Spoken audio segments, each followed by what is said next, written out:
My take on the Austin Forkner crash. Do I think he messed up? Yes. That wasn't a jump that you could push through with speed, and that was kind of how he hit that.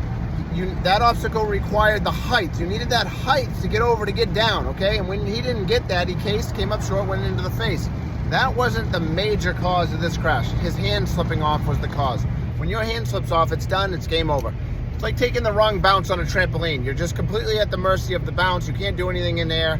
Your body feels awkward. You're at the mercy of the bounce, and that's why the crash looks so bad. But that wasn't a jump that you push through with speed, soak up, or stay low or anything like that. You had to work that awkward face to get that height, that extra height you need to get down inside that geo and come out of that thing.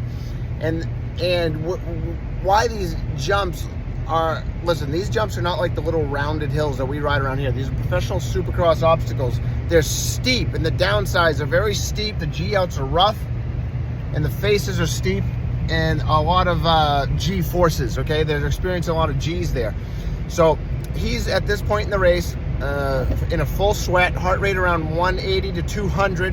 He's under pressure from behind with a 1.5 second lead, and he might realize he's coming into a tricky obstacle, a dangerous obstacle. That should have been spoken of in the pre-race meeting. This is a dangerous obstacle, and this should have been spoken of in the pre-race meeting that, hey, this is the type of obstacle that requires this type of technique. And what he did was he came into that thing and he didn't get the height he needed. He pushed through, cased it, hand slips off. What he should have done, in my opinion, was go, I'm not going to get the height, and you're going to figure this out last minute. I'm not going to get the height. I got to go on and over. Eli Tomac did this in the 450 main. I got to go on and over. But I'm going to lose a bike length at the end of that straightaway. He didn't have the luxury to really lose a bike length at the end of that straightaway.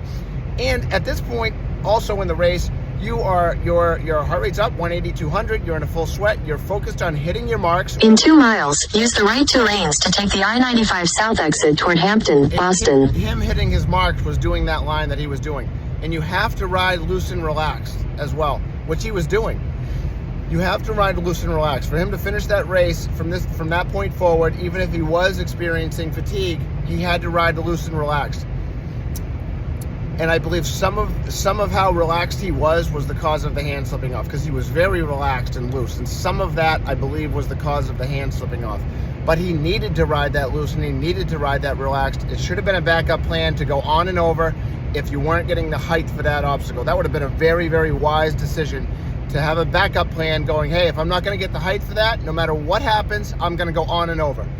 Okay, that would have been a fantastic backup plan. Tomac did it. So at that point in the race, he wants to win. He's riding loose and relaxed, which he needs to do, and he was doing well. If you are tired, I don't know if he was tired, but these guys are tremendously physically fit. If you are tired, that would have been another cause of a crash like that. That is certainly a cause of a crash when you are tired and experiencing fatigue. That's